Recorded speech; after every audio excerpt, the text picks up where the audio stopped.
In a kingdom nestled between towering mountains and endless seas, there lived a powerful king named Alden, whose wealth and influence were unmatched. Yet despite his opulent palaces and vast armies, a deep emptiness gnawed at his soul.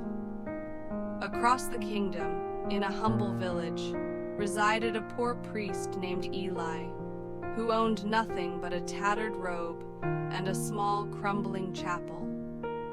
Though his life was marked by poverty, Eli's heart overflowed with joy, for he carried an unshakable faith in the divine. One fateful day, their paths crossed in a way that would forever alter the course of their lives, proving that God's power could indeed transfer one's life from despair to hope, from darkness to light. King Alden had grown weary of his hollow existence. His advisors suggested he seek wisdom from the priest Eli, whose reputation for humility and faith had spread even to the royal court. Reluctantly, the king agreed, and he set out on a journey to the village, leaving behind his crown and royal garments to travel incognito. When he arrived at the chapel, he found Eli kneeling in prayer, his face radiant with peace. The king, disguised as a commoner, approached the priest and asked, "How is it that you, who have so little, seem to possess everything, while I, who have everything, feel as though I have nothing?" Eli smiled gently and replied, "What I have cannot be bought with gold or seized by force. It is a gift from God, a power that transforms the heart and fills the soul with purpose." Intrigued, the king pressed further, "Can such a power be given to me?"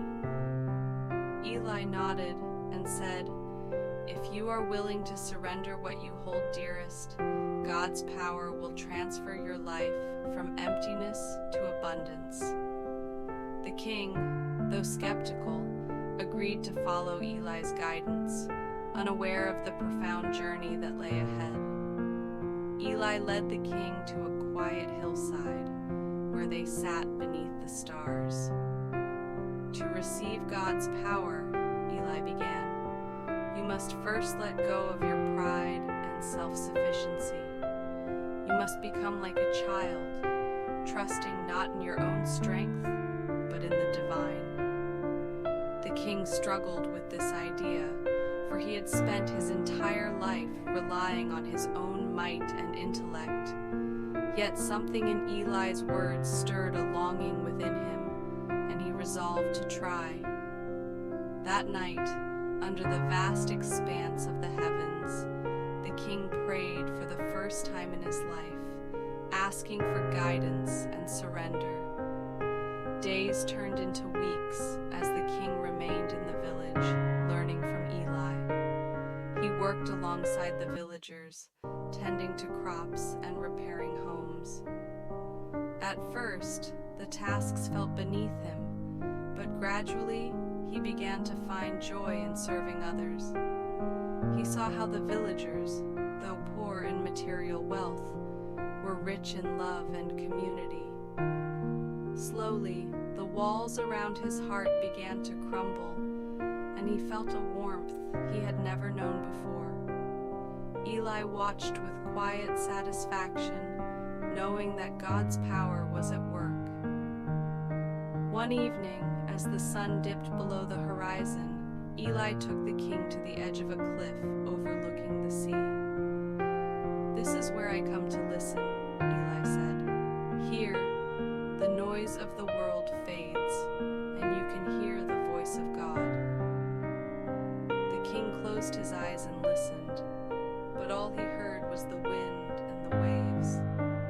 Frustrated, he turned to Eli and said, "I hear nothing.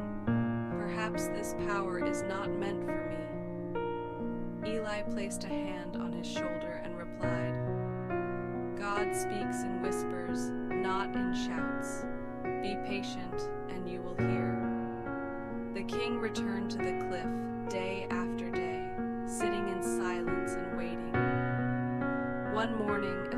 first rays of sunlight touched the water, he felt a presence unlike anything he had ever known. It was as if the very air around him was alive, filling him with a sense of peace and purpose. Tears streamed down his face as he realized that this was God's power, the power to transform a life, to turn despair into hope, and to fill emptiness with love. In that moment, the king understood that true wealth was not in gold or crowns, but in the divine connection he had found. When the king returned to his palace, he was a changed man. He ordered his treasures to be distributed among the poor and his armies to be used for the protection of the vulnerable. His advisors were baffled, but the people rejoiced, for they saw in their king a leader who truly cared for them. The king often visited Eli, seeking wisdom and guidance, and the two became close friends. Together, they worked to build a kingdom where justice and compassion reigned. Years passed, and the kingdom flourished under the king's new leadership. The people, inspired by his transformation, began to seek God's power for themselves. Villages that had once been divided came together in unity, and the land was filled with peace. Eli, now an old man, continued to serve as a beacon of faith, reminding everyone that God's power was available to all who sought it with a sincere heart.